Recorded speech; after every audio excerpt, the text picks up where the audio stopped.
I'm really excited that we've entered this era of fitness now where more people are actually coming into the gyms because they're looking to find their better. They don't move so well. They've got these aches and pains that exercise can actually help them to improve, that they don't have the achy shoulders, that they don't have the knees or the bad low backs. And most everybody that walks into the gym, if you ask them, do you have a pretty strong core?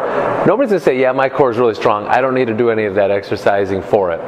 Everybody's going to pretty much agree that, yeah, that's my weakest link, is I don't have a good core. And so they're going into these gyms to search for core exercises that are going to strengthen their middle to help them function better, to move better, to feel better in life. And one of the more popular things that we're seeing people go away from, as you know, our motto here is friends don't let friends do ab crunches. A lot of people are stopping the ab crunch thing, but now they're entering into the plank thing. And I have no problem with planks. We've talked about planks, and we'll continue talking about planks. But I want to talk about the plank that really does matter. And that plank is your side plank. And unfortunately, I've seen too many bad side planks being done. Because why? People are focusing on the task of the exercise and not so much the intent of the movement. So even if they have a saggy side, they're really losing their posture and position, and that's okay. Because I'm getting tired, I'm getting sweaty, and I'm able to do the movement even though they're not necessarily doing the movement.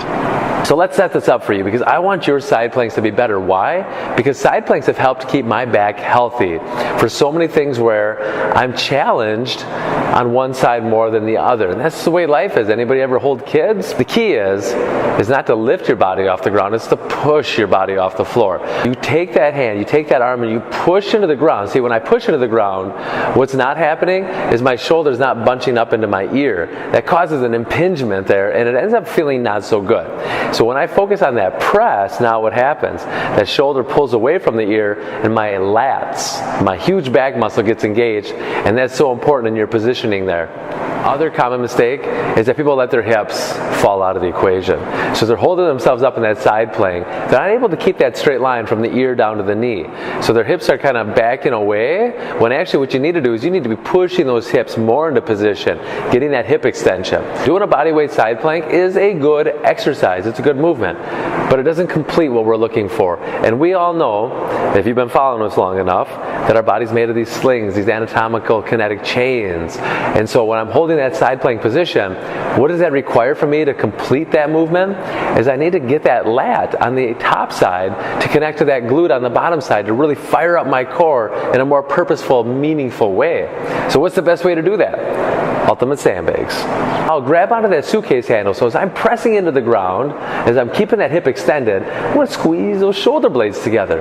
That's giving me what I need. That's the tension on the lat on the top side with that glute on the bottom side. Now, you know, we're called fitness lying down, but the thing is that life doesn't always keep us on the ground. We need to be up. We need to be on our feet, moving around. So we take what we've learned from the side plank position, and now we include it in so many different exercises here at Fitness Lying Down.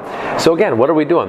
We're getting people ready for what life has to demand outside the gym. So when we train with purpose, when we train with intent, that's how we move outside of the gym. And you're just trying to go through the motions, do the task of getting the exercise done.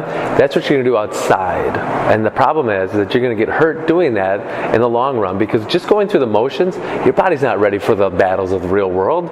You need to be ready. You need to be set. So when we challenge people now in the side plank, these moving side planks, these different various exercises where we're carrying something, we're squatting with something, we're hinging with something, all of a sudden now our side plank has become more alive. It's become more functional, more practical, and we can take that with us when we walk outside the door. So, side planks, lifesaver, back saver, better human beings. That's how it goes.